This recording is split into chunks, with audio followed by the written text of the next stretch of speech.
Welcome to Super Lap Scotland, powered by Rockstar Energy Drink, and let's have a look at the A, B and Pro category for round number 1 here at Knockhill Racing Circuit, held under beautiful sunny skies. Just look at that, great track conditions, great temperatures and a nice busy entry and also a very busy crowd. You guys getting through qualifying, well, that was the most important thing. Qualifying lets you get set for your final run-off slot for Super Lap Scotland. And Andy Clotworthy at work there in his Subaru, making his way up the street. We just saw Hamish Gordon flying through there. And speaking of flying through, Colin Dorward goes past with Paul Rankin. And yeah, try and stay out of the gravel if you can. You've got to watch that though. Erik Holmes trying to cover just as much ground as he could. Ben Robinson flashes through. Look at the Noble. Flames spitting out the back of that. And great to have him here as Nev Wood comes through in his aerial atom. Nev accelerates up the main straight and gaining confidence every time he arrives here at Knockhill. Colin Dorward back on track, and it's great to see Colin Dorward back on track, former king of the hill. What can he do? Michael Rigby's troubles. Yes, what troubles did Michael Rigby have? Well, we saw a big lock-up or something going wrong with the car on the way towards the hairpin there, and then that happened. Straight past our static camera, into the recticel at turn 3. Out comes the car though. One good thing about recticel and air fencing, very, very little damage to the front of that car and he can drive away from that. But yeah, Michael Rigby, not the best start to Super Lap Scotland in 2019 for him as he goes up the back straight towards Clark Corner. Paul Rankin, great to see another former King of the Hill back here. Paul, former King of the Hill in his Subaru, but this time he's in the Westfield and fast man in that car. Keith Cowie coming through and making his way up the back straight in his B-Class Super Copa Seat. And a few mechanical issues maybe still hanging over the head of that car and just not working perfectly. Erik Holmes goes past Steve Arkley and also a bit of smoke at the back of that. Ah, yeah, engine woes for Erik. What a disaster. Erik pulls the car onto the grass at the exit of chicane and with one of our marshals there has a look under the bonnet. Now if you want to be one of those marshals, very, very easy for you to do. You could check out the Knockhill website. Check out Super Lap Scotland. Go into Facebook or just ask some of the marshals trackside. They're more than happy to help you get involved and get trackside. The more marshals we can have, well, the better it is for the sport and for everybody. As Craig Nicol, wow, fastest in B-Class comes through the chicane, and this man can drive that Caterham very, very fast. Good bit of motorsport background, and as he comes through the hairpin, accelerates up towards the checker flag, taking the B-Class honours. In qualifying, he was delighted with that. David Long, another Caterham. There seems to be a bit of a theme here.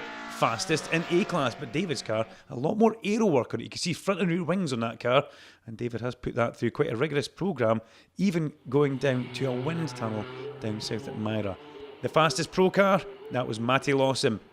Great having this man back on track, and he just gets faster and faster in that car. The development programme is going through. Great running qualifying for him.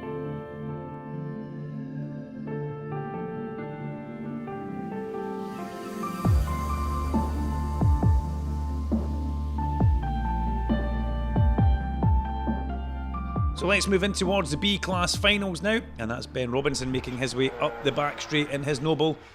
Great addition to the championship, and we're going to see him at round 2 at Croft as well. Michael Rigby come home in 5th place, just ahead 6th place Ben Robinson. So 5th for Rigby, and yeah, troublesome round 1. Remember he was in the recticel at McIntyre's in turn 3, but a 5th place, good for him. Keith Cowie was 4th in his Seat as he goes down through the twisty part of Knockhill, and in 3rd place in the B-Class we got Andy Clotworthy. As we see Andy coming through the hairpin here, a few more aero mods in front of that car, and the car starting to look a little bit more aggressive every year. In 2nd place in B-Class, that went to Paul Rankin as Paul comes through the chicane and accelerates up the back straight towards Clark Corner. Wings on the front and rear of that Westfield as well, but it was Craig Nicol, who took the win in B-Class.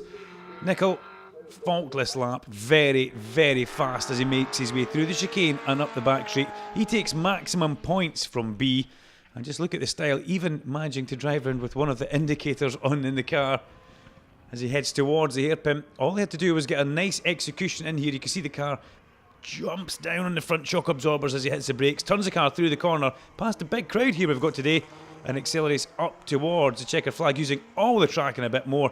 Nicol takes B-Class honours. So the winner of Class B, Craig Nicol, with a 53.6, and it was a bit of a growl that you gave as you got out the car. Are you happy with that? Yes, it was good, but I think the car had more in it, to be honest. So to finish first you must finish. So probably could have attacked a little bit more, but I got round at the end of the day. So yeah, I was hoping for a little bit more. It was a little bit faster in the morning. I think with the heat, etc., the track does seem to be getting a little bit slower. But yeah, happy. Good season opener for me. As we move into the A class, the only car competing in A class this weekend was David Long, so he takes maximum points for that one as he makes his way up the back straight in his, well, what can we say about this car? It's been through a rigorous programme through the winter. We've seen the pictures of it being down in the wind tunnel, and David just starting to get to grips with how the Westfield, or how the Caterham, sorry David, now handles. Beautiful drift in towards the hairpin there, but David will be kicking himself with that, loses a little bit of time, but A-class honours go to David. Yeah, it was a good lap. It went well, particularly the first half of the lap, going into Duffus and down.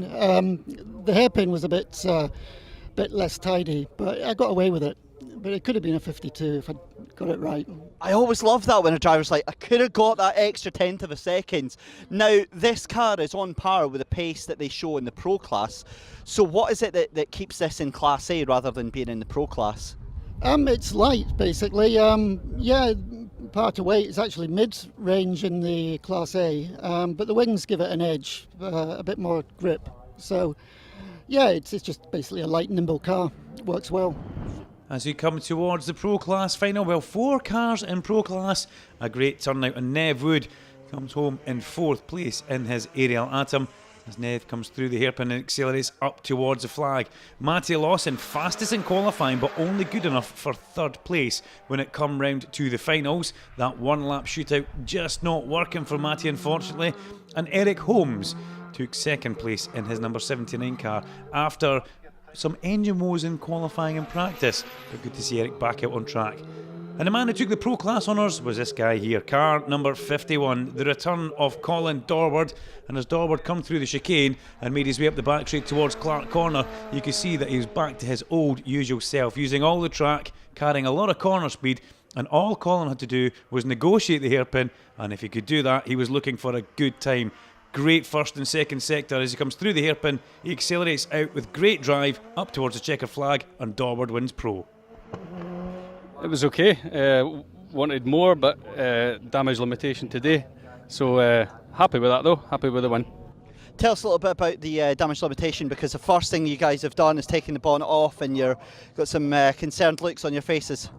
I had a boost hose issue. I also had a front splitter issue earlier on in the practice and stuff. So we've been plagued by issues all the way until the final. So just thought we would wind the boost in and just take it a bit easier, just to get round and get some points. Difficult decision though, obviously, toning things back just so that you get the result overall.